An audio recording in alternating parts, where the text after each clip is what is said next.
Hello everyone, welcome back to the final review for this wave of Black Series figures. Today we're going to be taking a look at my favourite from the wave, and that is Asajj Ventress in a Bounty Hunter outfit from Season 5 of the Clone Wars. So starting off, as always, just taking a look at the packaging that this one comes in.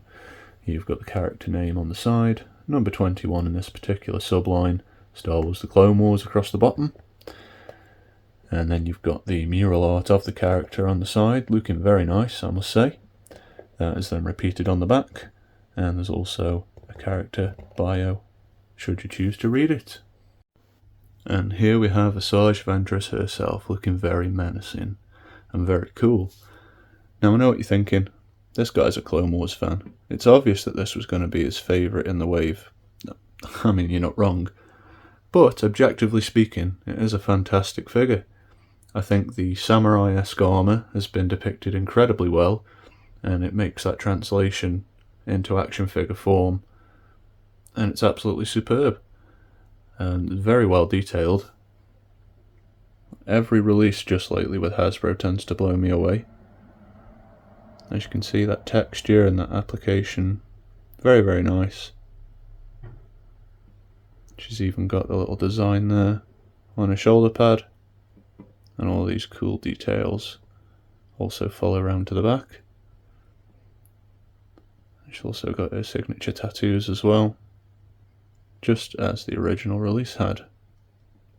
Now, speaking of the original release, you might think that that's actually a new head sculpt. I do believe it's the same one, although just because of the advancements in the photoreal paint application over the years, you can see just how much better that new one is when compared to the old one.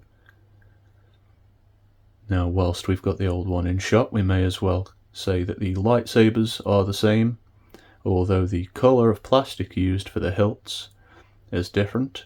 I do believe the recent reissue of the original figure used the same colour plastic, and it's a more bluey silver opposed to a flat grey, which is nice to see.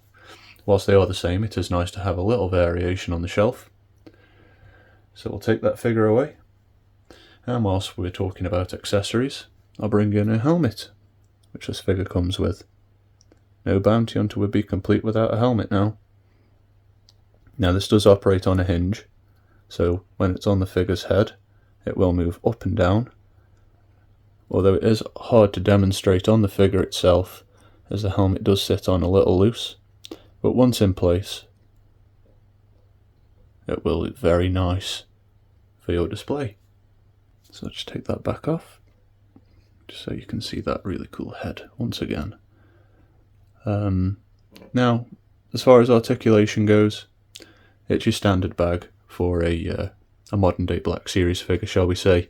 You guys know I don't particularly cover it in great detail. There's going to be loads of reviews of this figure over the next few months, so you'll get your full breakdowns in due course, I'm sure.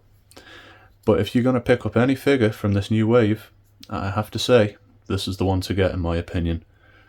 It ticks all the boxes of what a cool action figure should be. Really, really awesome piece.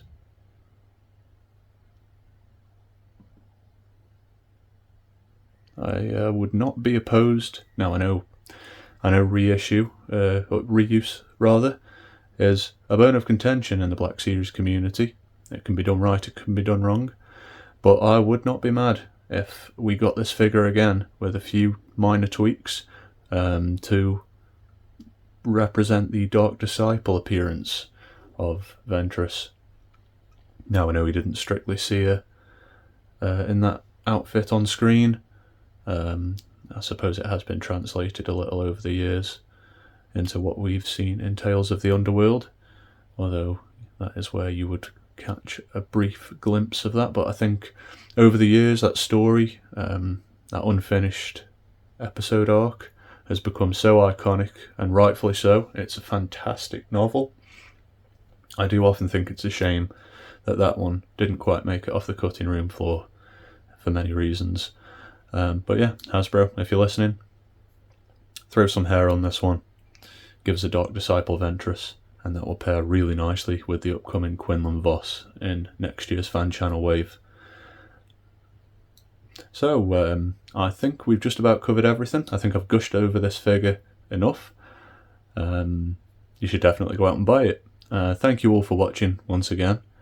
I'm not quite sure what my next video will be or when it will come out, but nevertheless, I always appreciate the constant support from you guys, whether it's over here or on Instagram. Speaking of which, please head on into the description, follow me on there if you aren't already. That is where you'll see the first look at whatever I get next. Until then, thank you very much for watching, take care, and may the Force be with you.